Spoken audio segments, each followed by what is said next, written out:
Jasimaster, where every thoughtful question sparks a vibrant world of discovery, and endless learning opportunities await you. Before the internet existed, every district in the Netherverse was an isolated island, brilliant and powerful in its own right, yet completely alone. No signal could possibly cross the vast void separating them from one another. Core stood at the edge of the Foundry district, clutching a packet intended for Memo. The address was correct. The path did not exist. The void between them was absolute and utterly impenetrable. In 1973, in a San Francisco hotel room, Windsurf picked up an envelope and thoughtfully turned it over. On the back, he began to sketch the foundational architecture that would ultimately change everything about how the world communicates. Across town at DARPA, Bob Kahn drew circles on a whiteboard, nodes connected by lines, representing an open network where no single authority owned or controlled the path between any 2 points. 16 years later at CERN, Tim Berners-Lee submitted a quiet proposal to his manager. His response, written in the margin, read, vague but exciting. Those 3 simple words would spark the birth of the World Wide Web.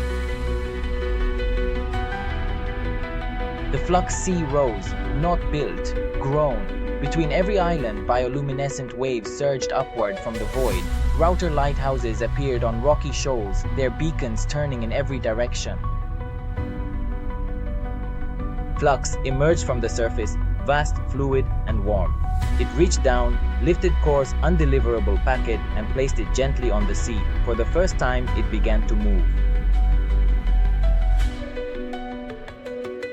Beneath the surface, submarine cables stretched across the ocean floor, pulsing with light and data. Every single packet that crossed the vast sea traveled silently on the shoulders of those luminous, carefully buried threads.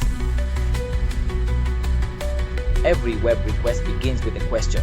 Where is this? DNS translates a name into an address, then TCP knocks 3 times. Sin, aka, aka, and the connection is made.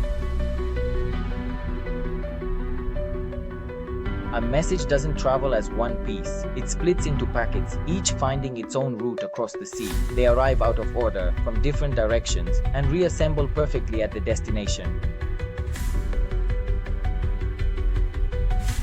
Crypto wrapped each outgoing packet in an emerald cipher shell. HTTPS doesn't just deliver your message, it seals it, so only the intended recipient can ever read what was sent.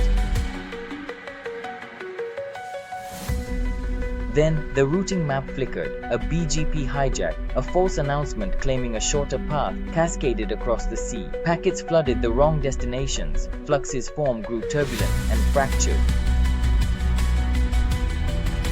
Aegis and Crypto arrived together. Crypto deployed RPKI, cryptographic seals stamped onto every route announcement, making it impossible to forge a path that hadn't been authorized. One by one, the false routes were systematically rejected. The raging storm gradually cleared away. Flux's shimmering form steadied and solidified, cyan blue and deep navy hues returning, vast and profoundly calm. The sea was whole again. A video call connecting 2 people across an ocean.